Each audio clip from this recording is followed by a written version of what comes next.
PolicyLab prepare for what is going to be an unprecedented election during a year of such incredible upheaval? We've been thinking a lot about the fact that with all the events occurring out there, we still have not had a really significant conversation about the policy agenda that would affect children and families. We know that families need a set of policies and really a national platform that helps meet the needs of families. And that's all types of things, ranging from access to health services, to education, to policies that support working families. We need to invest in children because they are our future workforce, they're our future leaders. The research is clear that healthy children become healthy adults, and we know that families need support. If COVID has done anything over the last 6 to 8 months, it's magnified really significant structural issues that have really crystallized for us here at PolicyLab what we believe is a very focused agenda that needs to be at the top of the mind for cities, for our states, and certainly for our federal government. With an eye to equity, we are suggesting 4 pillars that we believe that if taken together as a policy platform would really do a great deal to move the needle on better serving children and families.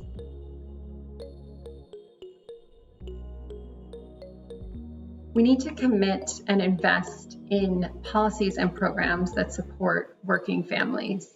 Childcare is so essential for families. We know this. We know that it's also a labor force issue, that if parents, if caregivers don't have access to childcare, that they'll drop out of the labor force. And we've seen this particularly with women during the COVID-19 pandemic. We also know how important access to high quality early learning programs is for children. One way to make childcare more affordable for families is childcare subsidies. Unfortunately, this program as a whole has been underfunded for years and really doesn't deliver at the level of repayment that families need in order to make childcare affordable. We really need a recommitment to this policy and a look at how we can support the childcare system. We also need to make progress on paid leave. Paid leave is both an issue of health equity as well as an issue of public health. And that has never been more clear than it is now during the COVID-19 pandemic, where access to paid leave helps individuals stay home when they're sick or need to care for a loved one, and helps us keep our schools and our workplaces safer and stop the spread of disease.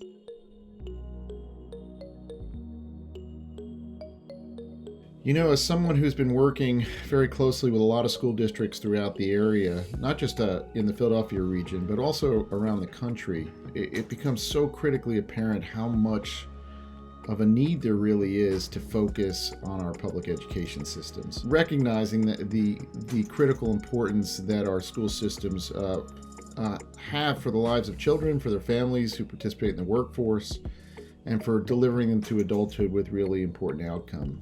It's not just the schooling itself, it's also the services around schools, the activities, but also for many school meals, counseling services, and a bevy of other services that schools provide that are not as recognized, but critically important to the lives of our families. After years of declining investment, we're facing infrastructure and older school buildings that need significant remediation, and questions about ventilation during the COVID epidemic have really magnified that. That's left us unprepared to meet the growing needs of kids both during and beyond the pandemic. And I think it's incumbent that any agenda related to schools as we move forward recognize the significant need from an infrastructure perspective of improving the school systems throughout the country.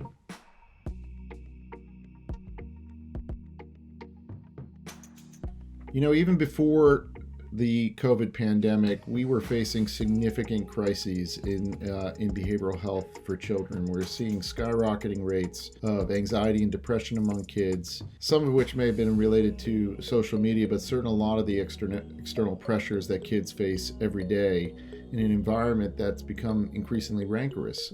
From our perspective, COVID's only magnified these issues. We recently reviewed this issue and produced a policy review with very concrete guidance on how local areas might respond to the challenges in children's behavioral health. And we're calling for a commitment to significant structural reforms in the behavioral health system, from payment to access to services to universal coverage and comprehensive benefits for kids, that would focus on evidence-based interventions and greatly improving the ability for families to access these services to address the challenges we are seeing.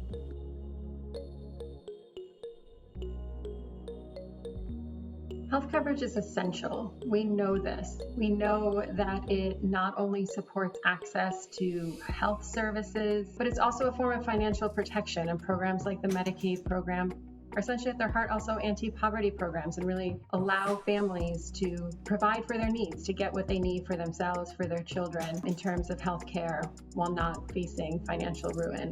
We can achieve universal health coverage for children, and we believe it's essential that we do so. We were really close to this goal within the past decade. In 2016, we saw the lowest rates we'd ever had of children's uninsurance. Unfortunately, since that time, that number's only been going up, and we've seen more and more children losing coverage. The reasons we're seeing the rise in uninsurance in children are many, but likely driven by the fact that we're not having the investment we need in outreach and enrollment to help families that are eligible enroll in the public insurance programs. Also, the public charge rule, which scares off immigrant families from utilizing public programs for which they're eligible. We really do need to recommit to achieving universal health coverage for children, and it's within our grasp. Probably the best and most expedient way to do this would be to leverage the success and the reach of Medicaid and the Children's Health Insurance Program to make them universal. This is a time for bolder action. Our platforms need to reflect the needs that families have, that they need to be a part of this discussion as we move into the initiatives of the new year. I would encourage you all to visit us at policylab.chop.edu. You can connect with our researchers who are doing work in many of these areas that we discussed today and many more. And as we face this ongoing crisis and what lies beyond, we have a sense of what it will take to deliver for children and families. We only hope that we can achieve both a national and local agenda that achieves that.